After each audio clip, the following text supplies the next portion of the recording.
Awesome. Today we have Matt Beans. Matt, you were one of the first people that kind of raised their hand to saying, "Yeah, I would totally be interested in having an interview with you and being on your podcast."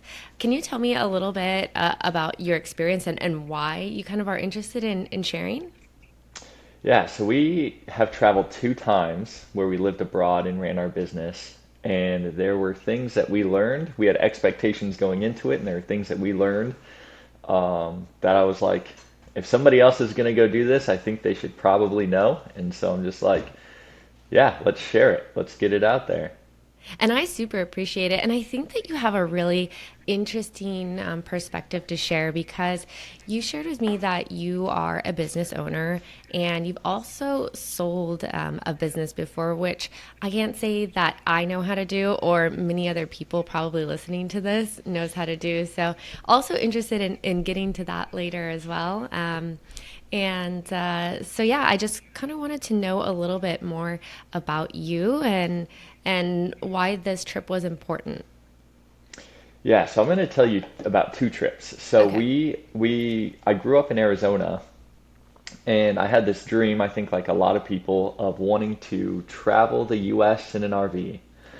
And we did that. It was awesome. Who's We did we? that for, it was me and Kat, my girlfriend.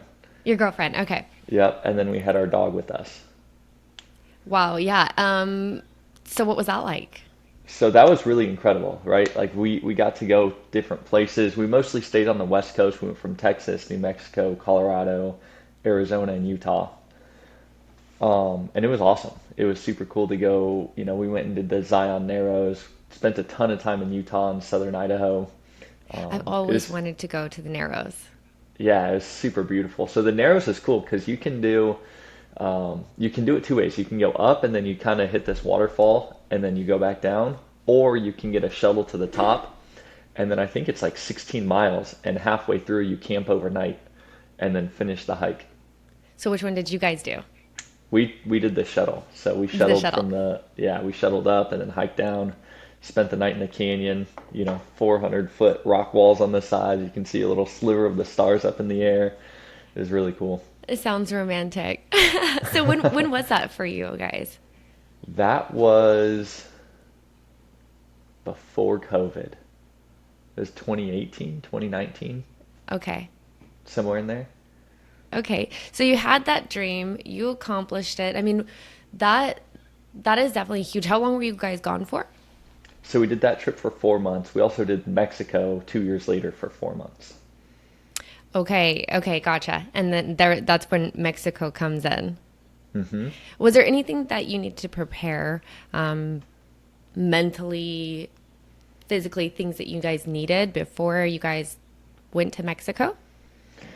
Yeah, I mean, we sold everything. Like when we took our Mexico trip, we sold everything. We sold our car, we sold all of our furniture. Like literally everything we owned was in two suitcases and two backpacks that we traveled with.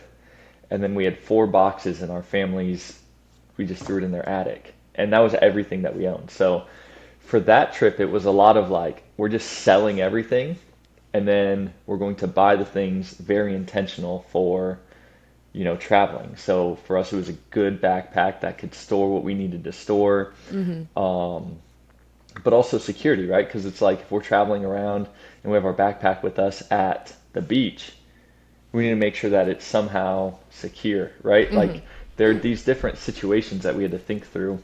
Um, Definitely dress clothes, right? Like as a guy, we were in Mexico, but usually if I'm going to dress up, it's going to be a white button-up t-shirt, but those are going to get super wrinkly in luggage. So, Right. finding brands that I could throw into a backpack and it would get minimally wrinkly, like wrinkle free or anti-wrinkle So clothes. you didn't bring a clothes iron with you? That wasn't on the No, list? it wasn't on the list. But we stayed in Airbnbs and all the Airbnbs had irons or steamers or something. Some Um, nice touches by them, but yeah, not always able to assume that they're going to have everything you need, right? yep. 100%. And so, when you're traveling like this, there's a balance of like, hey, we're going to bring stuff with us, but you're also going to places that have things, right? So there were a bunch of stuff that we would just buy. Like we didn't hardly travel with any toiletries besides like little travel size, and then we would just buy stuff when we showed up. But when you said that you sold everything, you were gone for 4 months. It seems like maybe you guys were planning something a lot longer. I mean, We correct were, me if yeah. I'm wrong.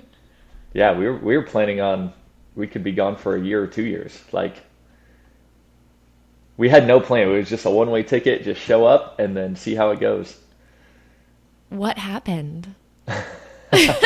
So this is the part of traveling and living abroad that I wish I was a little bit more prepared for.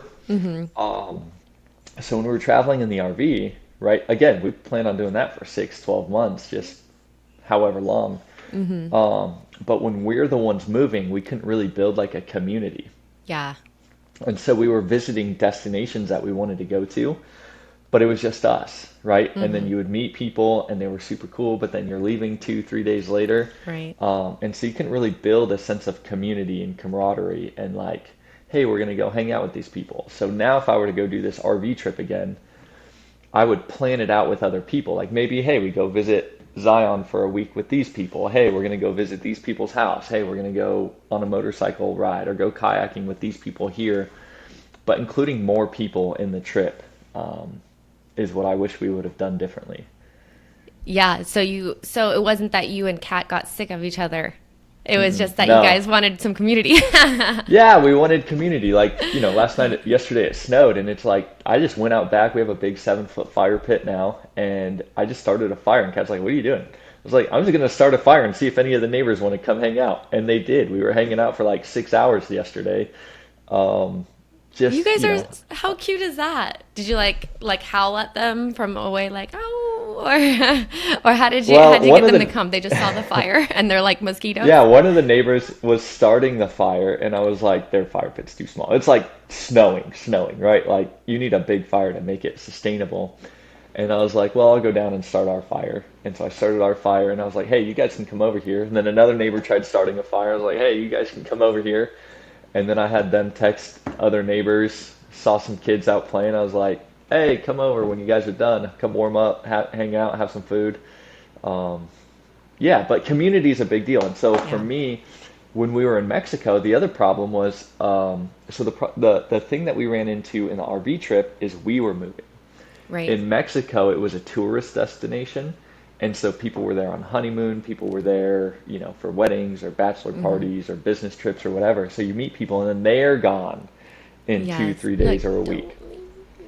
Yeah, leave. so you have a ton of people around, but every week it's just new. It's a rotating door of people, and so again, building community was nearly impossible.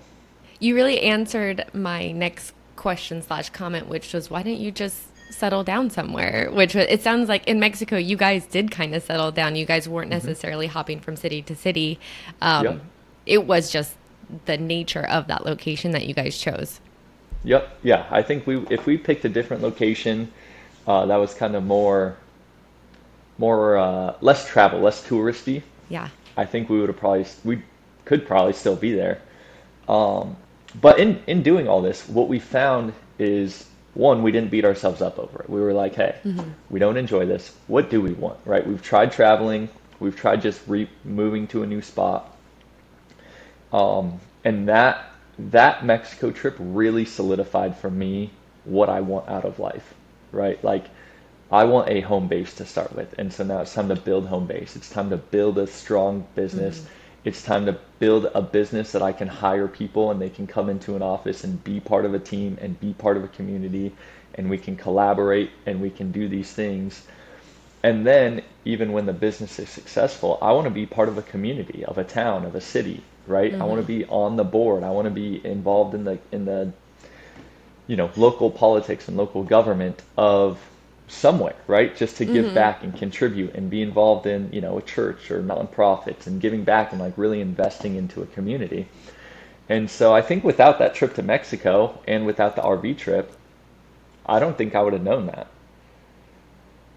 Yeah, that's definitely one of the questions I asked is, do you think that you've changed, or do you think that you would be any different if you didn't go on those trips?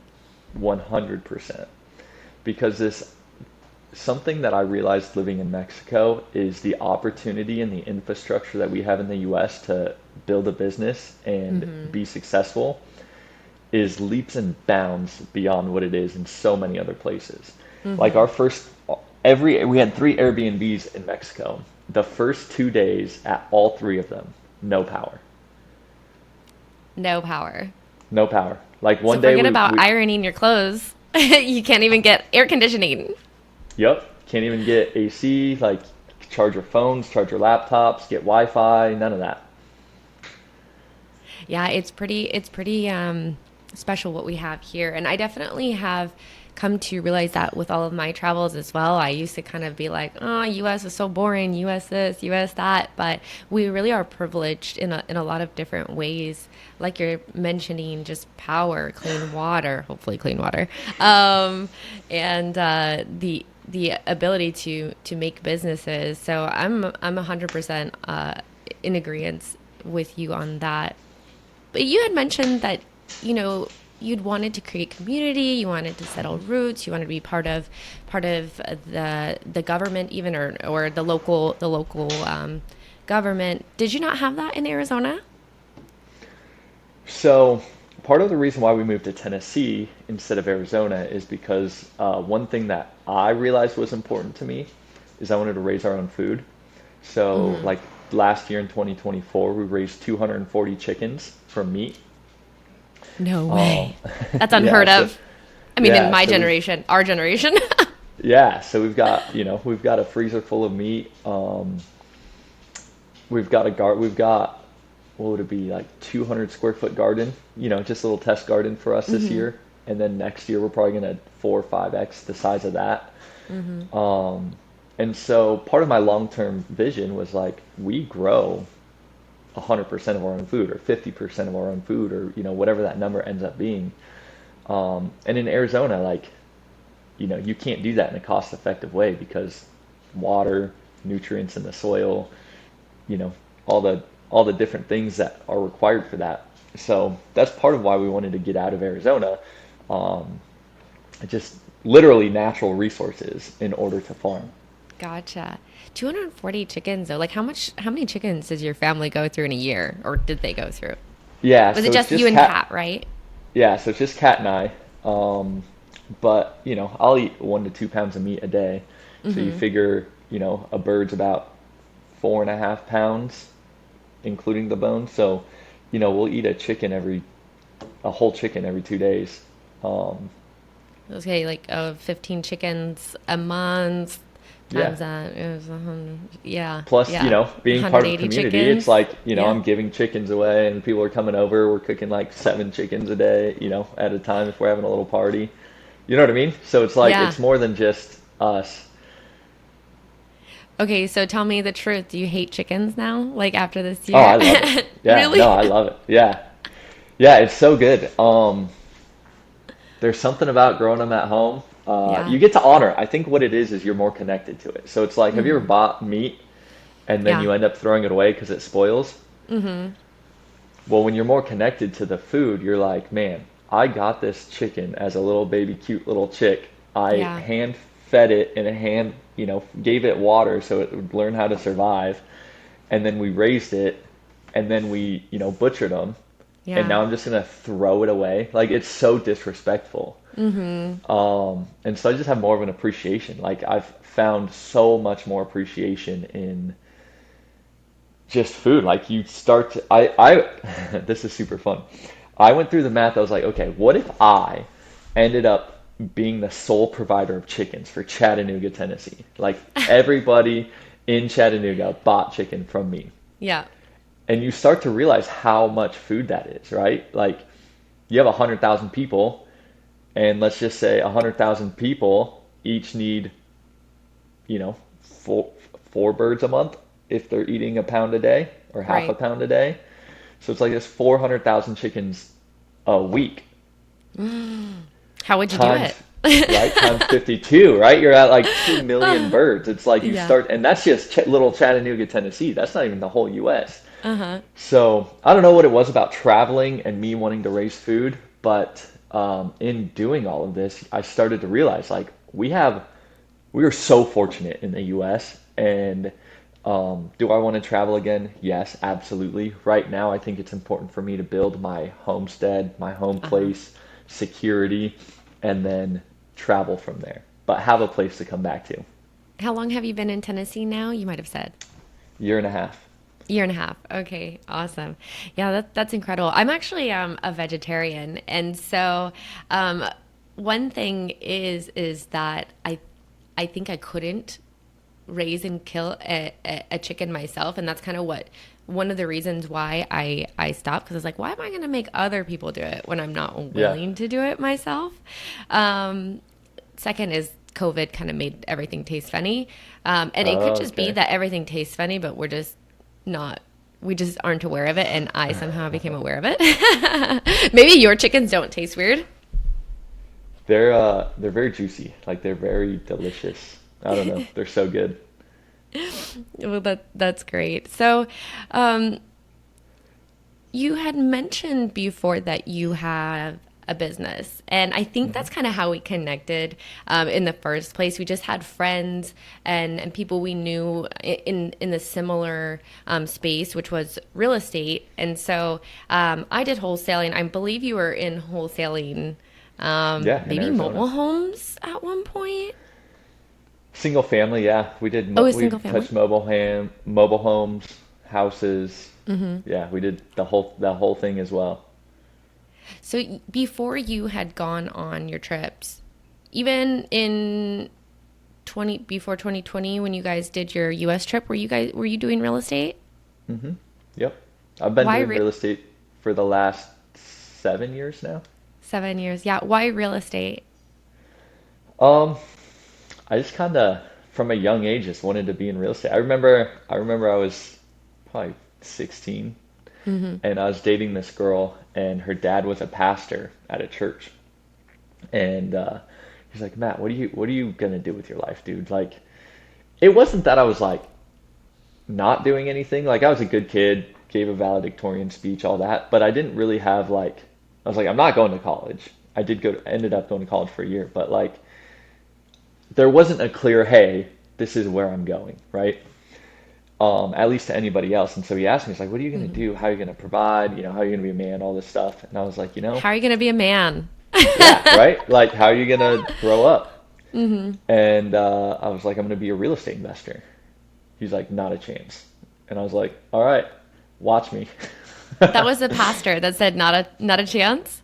Pretty much, yeah. He was like, there's no way What you're going to happened be able to to. like with just a mustard seed of faith, Yeah, I don't know. you can move mountains. Come on, Yep. pastor. Yep, that's his problem to deal with, not mine. But yeah, I even just from a young age, like 16, I remember my junior year, I went out and I was gonna send all these mailers, 15 mailers. I went down to Staples and I'm like, oh, I'm gonna get a deal. There's no way I can't not get a deal. And I got one letter back, and I was super jacked about it. And it was my letter all ripped up in a little envelope and a big white or big black letters on a white piece of paper. Fuck you. And I was like, oh, Ooh, I don't want to do this anymore. My feelings are all hurt. And then sensitive little yeah, sensitive little teenager. insecure Matt. Yeah. And then I ended up, I became a loan officer because I was like, if I'm going to really do real estate, I need to learn finance. Like, I need to understand real estate finance. So I got into loan officer, really didn't like that. But in doing that, I hired a videographer to go to open houses and give free videos for realtors. And like 6 months later, I get a call from this agent, and he was like, hey, I'm partnering with a guy that does wholesaling and real estate investing, single family, developing, all this stuff. Do you want to come work with us? Yes. When can I start? So that was like Thursday, and then they had a conference that weekend. Went to the conference and started on Monday. Ended up running the show for acquisition and dispositions there, and I was like, well, let's go do this myself. So I went out, took a huge risk. We can get into all the finances if you want, but took a huge risk, flipped 5 houses, and then in the last 3 years, we've transitioned to doing land deals instead of single family houses. Yeah, I mean, I think this is all part of the journey of becoming financially free so that you can travel. I mean, that was kind of the idea for me anyways, and maybe not totally for you. You know, your whole goal is to travel. It sounds like you have a lot of different goals. But yeah, I would love to know more about your risks and kind of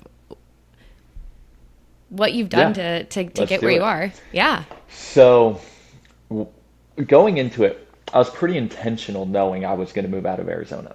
I didn't know Hmm. when, like I didn't buy a house in Arizona to live in. I bought houses to flip and all that. Um, I didn't hire anybody in Arizona because I was like, I'm moving. At some point, I'm moving. I was very intentional about building things in a way that could be moved. Now I'm very intentional about building things that keep us here, right? To tie into the community, to be a part of the culture.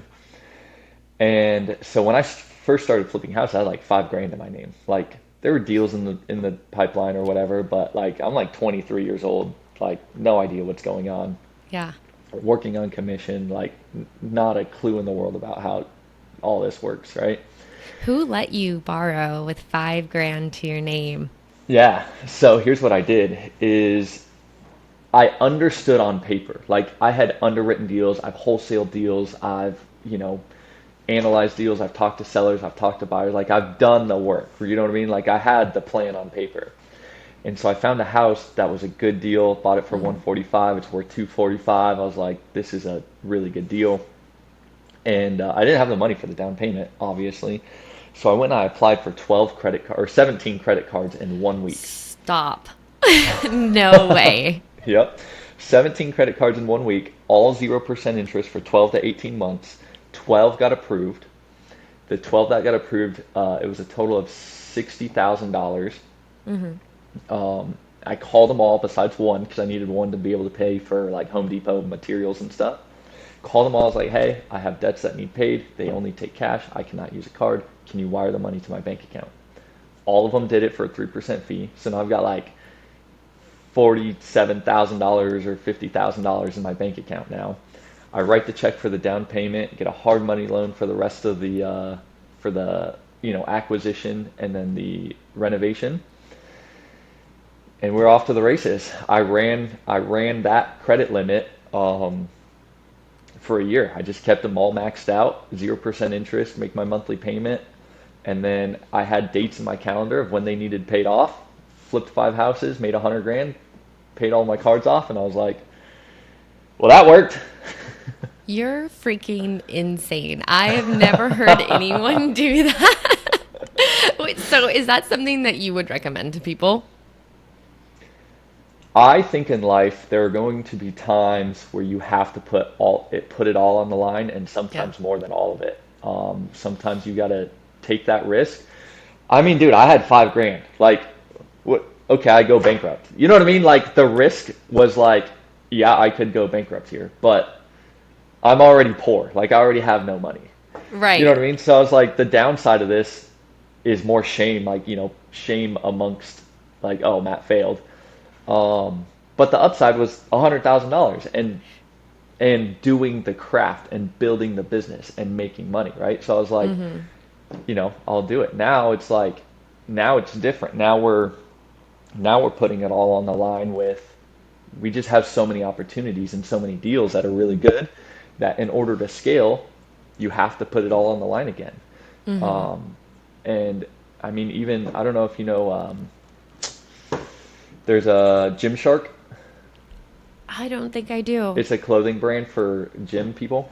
So Okay. the CEO, the founder and CEO is like 22, like super young guy. It's a Wow. billion-dollar organization.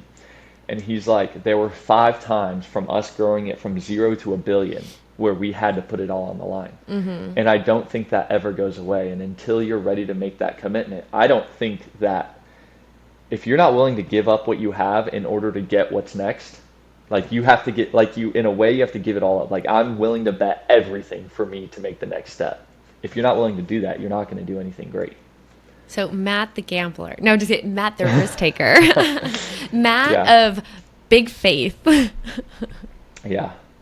Yep. So But where was Kat in all of this? Was she just totally on board? Or was she like, what the frick? Or was she not in the picture yet yeah, she was there the whole time.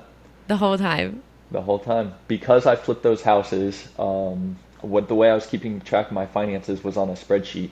Hmm. And she was doing bookkeeping at the investment firm that we both had worked at. And so when I quit to go flip houses on my own, I left the investment firm. She was like, I want to leave. I was like, cool. So we put together a 6 month plan. Everything I do, I put down on paper, like A to Z, put it down on paper. So we put it down on paper. These are all the goals. This is how many customers we need to get. This is what it's going to cost, revenue, how much we need to charge, everything. We hit that goal in like 2 months. Awesome. And the day we hit that goal, I looked at her and said, you need to quit your job. And she like, like, shit, this is real, right? That Uh-huh. moment hits. And she did. I'm proud of her. She quit. And we built that bookkeeping business. We had 3 employees. And we ran the bookkeeping business during the time that we traveled. So we had the bookkeeping business, and then I was wholesaling land and doing real estate deals kind of simultaneously. Oh, okay. So I guess I just thought that you weren't working at all while you were in Mexico, that you had sold your business already and that you guys were We just sold kind the of business after Mexico. after Mexico. We How were do running you the business the whole time. how did you run your business when there's power outages? I mean, I don't know. How do you run your wholesaling business abroad? So, yeah, you definitely need internet. That's for sure. Starlink wasn't So, there. yeah, Starlink wasn't there. A lot of times at coffee shops, just going to the Hmm. coffee shop, connecting to some shitty Mexican Wi-Fi, and their coffee, the food, coffee, drinks, fruit, everything in Mexico, amazing. Uh-huh. Wi-Fi, not that great. So, yeah, while we were there, I wasn't doing much real estate then because we were focused more on the bookkeeping business. Hmm. And so the way we split it up is I was doing marketing and sales, and then Kat was doing fulfillment and leading the bookkeeping team. And so a lot of what I got to do was, creating marketing, jumping on sales calls and doing those types of things. And then Kat was doing more of the fulfillment, transaction, booking transactions, giving reports, meeting with our customers, and doing all that. So we made it work. It we didn't sell the business. We we stopped traveling and we came to Chattanooga in July of 23. Hmm. And our goal was not to move to Chattanooga. Our goal was to travel the East Coast for 6 months. Uh-huh. So we were starting in Chattanooga, and we were going to go over Chattanooga, up north, North Carolina, Virginia, South Carolina, Georgia, kind of do this loop. But when we got here in July, we put our business under contract to sell. Well, lo and behold, when you sell one business, you got to start another one to make more money. So we own, mind you, we've sold everything. Like I bought a truck on Thursday, we show up to Chattanooga on Monday, Uh-huh. right? We still have 2 backpacks, 2 suitcases, and 4 boxes in the back of the truck. That's everything we own. We have no house. We have just got the truck. We have the very little things that we own. We're starting a business. We're selling a business. I was like, we need to stay here for a year. We just need to sign a lease. We need to move in for a year and sell the business, start another one. We can take weekend trips and go travel around and go check things out. And so that's what we've done. Um, So why did you say that you have to start a new business when you're selling a business? Is that true? I would well, you think don't that you have to. Yeah, I mean, you don't have to, but like, what are you going to do? you You know what kind I of mean? don't want to Like, just piss your money away well, you after. don't, it's, yeah, I wouldn't even say just money, but it's like, what am I going to do for 24 hours a day? Like, I sleep for 6 to 8 hours maybe. And then, you know what I mean? Like, what else is Yeah. there to do? Like, Where's your I mean, purpose? yeah, like we've already traveled. We just got done traveling for 4 months. We've gone to Mexico. We've been scuba diving. Like, now it's, I want to build my home base is what, you know what I mean? Like that was the intention. So now that's where we're at is just building. And like this quarter, we'll probably hire 2 or 3 people to come into the business. Like I said, we signed a lease on Wednesday. We couldn't move in for a week. And on Monday, I called Kat and I was like, hey, what are you doing? And she's like, just working. Like, all right, cool. I just bought 80 chicks. Matt, we haven't even moved into our house. We don't even have a bed. We don't even da da da da. Right? She's just freaking out. I was like, yeah, I know. They show up on Friday, so we're gonna move in Wednesday. I'm gonna build the brooder house. Wednesday afternoon, after we move in, we're gonna go to Home Depot and buy all the tools. We'll build the brooder house. We'll get the lights. And so we had chicks in our garage in their brooder house before we had a mattress to sleep on. Um, Sounds like that this Cause was still part of the plan. Like you had something like written down, like you had mentioned, oh right? yeah, yeah, yeah. No, I was like, I'm going to raise my own food, like for Mm-hmm. sure. And I decided chickens was the easiest thing to start with, for different reasons. Um, and I was like, cool. We signed a lease, right? Once you do one thing, it triggers the next. And like the next thing was get the chickens. So I got the chickens. So are you gonna do more chickens this year, or pigs, or add anything on there? Yeah, right now we're focused more on the garden. Okay. We were gonna raise some animals and then, sell the meat or the eggs or whatever. But we kind of decided for now we just want to raise it for ourselves. So we've kind of hit the capacity of chicken that we can eat and give away and still have enough. So this year we want to focus more on the vegetables and the peppers and herbs and spices and all that in the garden. I think we need to back up a little bit because I still think that 250 chickens. How do you care for 250 chickens? Is that just you two? Yeah, it's just us. So the way that we raise chickens is we have them in, we call it a chicken tractor. So there's 80 chickens in a 10-foot by 12-foot, um, like we build it out of wood and chicken wire. And so every day we move the chicken tractor every day so they get fresh grass, fresh bugs, fresh bedding, fresh everything. And then we'll give them some feed throughout the day just to, extra protein. But yeah, so we move them every day. They're in a confined space, so that way they're not running around and getting eaten by coyotes and possums and raccoons and all that. So they're safe. It gives them shelter. Um, it gives them covering for shade. It gives them protection from the weather and the animals. Um, So is yeah, there so we much just had like cleanup? not really because so we use it's called regenerative agriculture. And so what we do is we use our neighbor's pasture that he has cows on. And so he moves the cows off, we put the chickens on. And what the chickens do is the chickens will help provide nutrients to the ground. So there's chicken shit is high in nitrogen, which is what is needed for growing grass. And so it lays a lot of nitrogen, and his pastures um, had better grass this year because we raised chickens in there. Seems like a good deal. Yeah. So, and then they eat, the chickens are eating all the spiders and the ticks and the bugs and all the flies and all that stuff. So it's pretty cool. Nice. So you guys were managing your guys' businesses in Mexico. I feel like there was more that you wanted to share, for people if they wanted to do something like that, that they could be prepared. Maybe things that shocked you, maybe things that you Yeah. didn't know that you wish you knew. The biggest thing is like, I think don't go to tourist destinations. Go somewhere where you could, if you're gonna travel, like if you're gonna actively travel or you're moving like every week or every couple days, like do whatever you want. But if you're going to go live abroad and you're going to go live somewhere for 2 or 3 months and then here for 2 or 3 months, here for 2 or 3 months, um, get involved in the community, however that looks like, right? It could be volunteering, it could be joining like an adventure, like a race, like running. Um, Go do all the tourist things, like just get connected, and then invite those people to go to dinner or go to lunch or to hang out because building that community is what's going to be the most fulfilling for sure. So you said Mexico. I don't think we've gotten clarity on what part of Mexico you guys were We in. were, yeah, so we were in Playa del Carmen. Okay, yeah, So super if you, touristy. yeah, so if you go to Cancun, it's an hour south of Cancun, and then an hour south of Playa is Tulum. That's right. That's right. Okay. Yeah, I've been to Tulum, and I think you go through Cancun to get to Tulum. Yep. You'd fly Yeah. into Cancun, you'd Yeah. drive through Playa to get to Tulum. Yep. Why I would also Mexico? say, I would also say have a hobby. One thing we didn't do is we didn't have a hobby. Mm-hmm.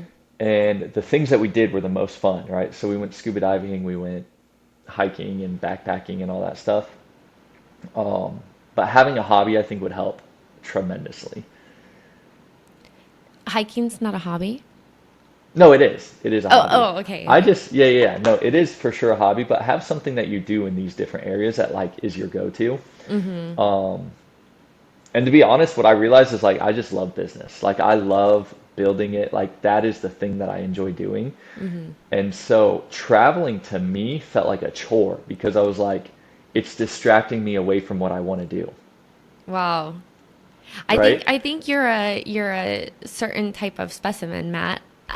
You Yes. know how there's like lazy dogs and the hyperactive dogs. I think maybe you might be Yep. one of the hyperactive ones because Yes. you were like, well, what am I gonna do with 24 hours a day after I sell my business? I'm like, I don't know anything. Yeah, no, I would go crazy. Like, I can only go like when I think about like hiking, like I like to kayak, I like to be outdoors, I like to do these things, Right. but I like to do it like if I went kayaking last week, I'm not going kayaking for a month. You Like need a I'm little just variety. I want that variety. I want to change it up. If we're going kayaking, then we're going scuba, then we're going, gonna go fly an airplane, then we're gonna go backpacking, then we're gonna go camping, then we're gonna go hit the town, maybe we'll go party in the city for a week for the night. Like I just need it changed up. But business needs to happen every day.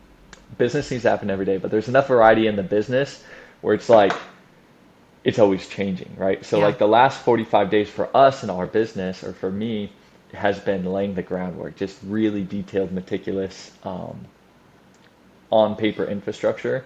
Mm-hmm. Now it's recruiting is kind of the phase I'm in. Once I recruit, then it's training. So there's enough variety in the business that I can just, I think I get a lot of fulfillment from that. It sounds like January 1 is kind of exciting for you. Oh yeah. The Are whole th- 2 week Christmas New Year thing, I was like, all the title companies are closed, all the banks are closed. I'm like going crazy over here. Like, what do I do? I have 24 hours a day and nobody's open. What do I do? I'm not a huge fan either, actually, of the holiday season. I feel like everything slows down, everything feels out of whack, like your routines are out of place. There's more responsibility here. Like for me, I live near my family, which I see my family all the time. So then to see them to make a even larger effort for the holidays, I'm like, I just want to do the things that I want to do. I'm kind of one of those specimens too that I don't like to give up a lot. I'd rather just maybe a little selfish, Oh, I think that's but fine. I I'm think if happy. it, if your yeah, if your cup's not getting filled, don't do it. Right. That's one thing I've for sure learned. So you've made a lot of plans for this year. Yes, absolutely. So you asked the question, you said, why Mexico? So Oh yeah. we were part of a business mastermind, and we met in Mexico once a year. So this 23 was our second year doing it. Hmm. 24 was our third year. And so we get together. It's people from all over the place, Germany, Latvia, Australia, US, Mexico, Canada, like just a bunch of people, 60 people show up in Mexico. And the reason Mexico is because like COVID, right? Like Mexico is open. Mexico's like, come on in. So Right. we'd all go down to Mexico and hang out for a week and do, business conference and hot seats and hang out and do the thing. So our second year when we stayed in Mexico, we were like, we're going to go to our business conference and we're staying in Mexico. Easy Like choice. that easy choice. Yeah, we're just going to go down there. We got a taste of it. Now we want to, take a bigger bite and see what it's like. Um, and I think you learn a lot about, you get a different perspective, getting away from family, getting away from friends. You can't just go down the street and everything's familiar. Like just having that variety and that you've got to learn a new language and how to communicate and what the customs are, right? So just paying attention and just having the curiosity of a child, I think is so important. And then have somebody that can show you the ropes. Because like in Mexico, well, okay, like in the US, if we go out to dinner, right? And we're all sitting there and we're having a good time. And I look at the waiter and I say, "Hey, come here." And then I ask for something. It's almost like perceived as a little bit disrespectful, like talking down to them in a way, like you're demanding them to do something. Because In in the Mexico, you US, said? no, here in the US, Oh, because in the uh-huh. US, what happens is the server comes up, "Hey, would you guys like anything? Would you like more water? Would you like this? Would you like that?" Right? That's customary. In Mexico, they don't do that. In Mexico, if you want more water, you call them over. "Hey, can I get some more water, please?" If you want to order more Mm. food, you literally like wave them over, make your request. Yeah, like you're literally. And at No. first, I was like yeah, if they don't hear you, you got like you kind of sometimes have to make a little bit of noise or whatever, right? And at Hey, first, hey. I was like, this feels so weird, but that was normal. Hmm. And so just learning little customary things like that was pretty cool. Um, but I think traveling, when you're traveling, man, just focus on finding yourself. Like you're searching for new situations and new people to interact with because you're trying to learn who you are and what you like, right? That usually the reason most people travel is because they want to discover something, whether they admit that or not. Hmm. And so I think traveling is a great way to do it. And it's a great way to discover what are your priorities? What are the things that make you tick? Because a lot of times you just want to get out of your home, like your little routine or whatever. You want to shake it up. You want to like Yeah. change life up a little bit. And that's the appeal. But pay attention to those lessons while traveling because without those trips, I would not realize how important community is to me. I would not realize how important it is that I want to raise my own food. I would not realize how important it is that I want to build a home base. Did you keep a And journal? I have a little bit. I have a thing in my Google Drive. It's called Matt's Memoirs, and I would just throw down every now and then. Is this going to be released sometime, 2025? You know, that's a good question. That's not a bad idea. It'd be fun. So in Mexico, there's another language, but I would think that you wouldn't even need Spanish over there, or is that totally wrong? Yeah, you definitely, English will get you very far in tourist areas. Hmm. But if you want to be involved in, like, you make things a little bit special, right? Like, as an American, you order food at a Mexican restaurant in Mexico, and you order in English, you're another tourist. When you even try to like order in Spanish and you're like, "Cómo se dice? How do I say this or that?" You start building a relationship with your waiters and your waitresses and the host, and like when when you're giving a good effort to speak the native language is kind of how you start to build those connections and those relationships over there. So you speak Spanish now? You fluent? A little bit, poquito. I know a lot of people learn in school, especially here in Arizona. Did you have some sort of basis? Yeah, I'm actually really irritated about that. I did Spanish classes from fifth grade through sophomore year. And I don't know, like I learned more Spanish in Mexico the 4 months I was there than I did in Oh 6 years. no. Okay, but be real, Matt. Is this the teacher's fault or Matt's fault? Oh, it's my fault for sure. Yeah. Once it started getting complicated, like in an English class, they'd start talking about like conjunctions and like the way sentences are structured and all that. Like I could barely keep up in English. And then they started doing that in Spanish. I was like, I'm out. I have checked out of this class. Well, sometimes too, when it's not applicable, it's kind of like, why am I learning this? Yeah. And then Yeah, all of a sudden you're in Mexico and you're like, oh, I should learn this. I need to learn this like yesterday. Yeah, right. Well, do you have, I guess, what else would you say to people that are maybe looking to have experience abroad? What do you think that they could do to prepare themselves? Um, one thing is make sure you communicate, and if you're traveling with somebody, knowing how to communicate with each other is so important, right? Like when you're traveling, shit goes sideways every day. Like Hmm. delayed flights, taxis, accidents.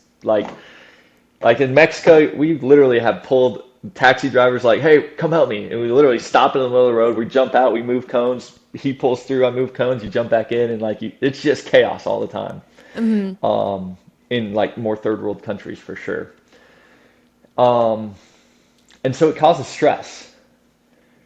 And knowing how to communicate if you're traveling with people or with a partner, hey, how do I need to communicate with you? And having these conversations up front, how do I need to communicate with you when shit goes sideways, Do you right? have some funny stories to share? No, thankfully, Kat and I were very like on the same basis, but it's like we've slept in airports. You know what I mean? Like Yeah. secret hack is get a microfiber towel, like make it as big as you can possibly get because they fold up really small. And travel with that on your carry-on or with you in a backpack because that tool, it's a blanket at the beach, it's a towel if all the towels are used, it's if you need to change in a parking lot or whatever, you can hold it up. If you need a blanket in an airport, super convenient, but like a microfiber, a good quality microfiber towel that's big enough to be a blanket. Um, Matt's gonna su- put his link below in the description yeah, for so my you guys can. affiliate, that was huge. Um, a little lock, like we have a lock, just like a little padlock that we carry with us everywhere. So if we go to a gym or, go, we can just lock something up. A bar soap. I don't do liquid soap anymore. A bar soap to travel with, you just wrap it up. Like if you don't have anything to put it in, wrap it up in some toilet paper or some napkins or whatever, throw it in your bag. You're good to go. Because you didn't like the soap that was provided, or they didn't provide the soap. Thankfully, everywhere we went had soap, but it's like, you just never know. Like sometimes you just need to take a shower and you're like, where's the soap? You know what I mean? Like just being prepared for everything all the time was Okay, very so an extra helpful. pair of underwear, Yeah, underwear, some socks, a light flare little gun. jacket. Yeah, just have it all. Great. Well, Matt, if people were interested in reaching out to you, because I know that for you, you're interested in providing value to others. If someone was interested in reaching out to you, what would be the reasons why they would reach out to you? One thing that, as you can tell, I've done a lot of like internal reflection and like, all that. And I really have a heart for helping people and like wanting to volunteer. And like I hear Tony Robbins talk about, donating 3 billion meals or some crazy amount of food. And to me, I'm like, that's really cool. Like it's so incredible that he's doing that, or people that plant trees and do all this stuff. For me, I'm like the way that I love to give back and the thing that fulfills me the most is helping people make breakthroughs in their business. I love it. And so, if you're starting a business or you're growing your business or you need a little bit of help or a sounding board, hey, what's a plan? I'm stuck here, stuck there. Hit me up. I would love to help with a business, especially if you're planning on traveling. I have experience traveling and running a business and starting a business and selling the business. That would be the main thing that people, business or real estate would be the main thing. Any kind of business? Yeah, there's some that I have zero interest in, like a restaurant. Like I have ideas for restaurants because I'm Right. like aware, but yeah, there's manufacturing I have no experience in, but yeah, like service, real estate, sales, marketing, Sales, um, marketing. Hmm. yeah, like any of that sales process or building infrastructure as far as like what we've currently built is an overview for onboarding employees because I realize like, dude, nobody knows who I am. So if I interview people and we spend say 2 or 3 interviews and they're each 30 minutes to an hour, like this person has 3 hours around me at most. They have no idea what I value. They have no idea what I stand against. They have no idea who I am, what my rules are, any of that. And so I've put together a document that onboards people with how I think and how the business runs and why it runs the way that it runs. So that way they can get caught up to speed super duper quick. And so now as we're growing and scaling our team, starting to get some experience with that, and that's been pretty fun. So happy to help with all of that. That's Anytime awesome. anytime I show anybody the stuff that I've built, they're like, "Dude, this looks like you've done this before." Like, yeah, because I care. I care a lot about it being correct. Yeah, I think you mentioned too this year you're focusing on putting yourself out there more. Will you have social media, YouTube, something that I might be able to list down for people that might be interested in selling a business and making a business, that sort of thing? Yeah, if somebody wants to reach out, the Matt Beans on Instagram would probably be the best way, or shoot me Okay. an email, matt@terralumaland.com. Either one of those is good, but I don't really have a content plan yet. We are going to shoot some videos for properties and do kind of like walkthrough branding type of stuff, throwing the throwing around the idea of a podcast, throwing, a bunch of ideas floating Yeah. around, but until something like really makes sense to me, probably just randomly posting on Instagram and Facebook and Yeah, dropping well, a I video can here I and can there. tell that you like to share content. Just like I went back and looked at some of your Facebook posts, and I was like, wow, what a lovely person. He's really like putting things out there just to inspire people and share. So I definitely know whoever does want to talk to you will get a lot of value. And if I they're wanting to buy land, where Hit is it? us Just in up. Tennessee or where? Yeah, we've got property in Alabama, Tennessee, and Georgia. Okay, great. Awesome, Matt. Well, thank you so much again for taking this interview with me and telling us a little bit more about your journey. And I'm so excited to share it. Of course. Thanks for hosting this. I think this is a really cool idea with helping people travel abroad, covering the finances and, all the things that it takes in order to get it done. It really is a lot, but it's so rewarding and absolutely worth it. Yeah. Now that you mentioned finances, I didn't get into the nitty gritty at all. Before we end this, I think it's important. How much Yeah, did you end up spending in Mexico and budgeting? that's a good question. We probably spent like 4 or 5 grand a month on average, between Airbnb and then, I mean, food. Like going down there, they had the best food. They're so freaking good. Um, Yeah, about 4 or 5 grand a month. That would include like we would go scuba diving, we would go um, to different parks, I guess. I don't know what Hmm. they're called. Not like a park, not like a park with like grass. Like they're not amusement parks. It's like I don't know. They're really cool. And then cenotes Hmm. are super cool in Mexico. Oh, yeah. But yeah, 4 to 5 grand I think is a pretty reasonable number, especially if you're traveling with two people. You can get your Airbnb or whatever for a couple grand, or 1,000 to 2,000 a month. If it's We stay in really nice places.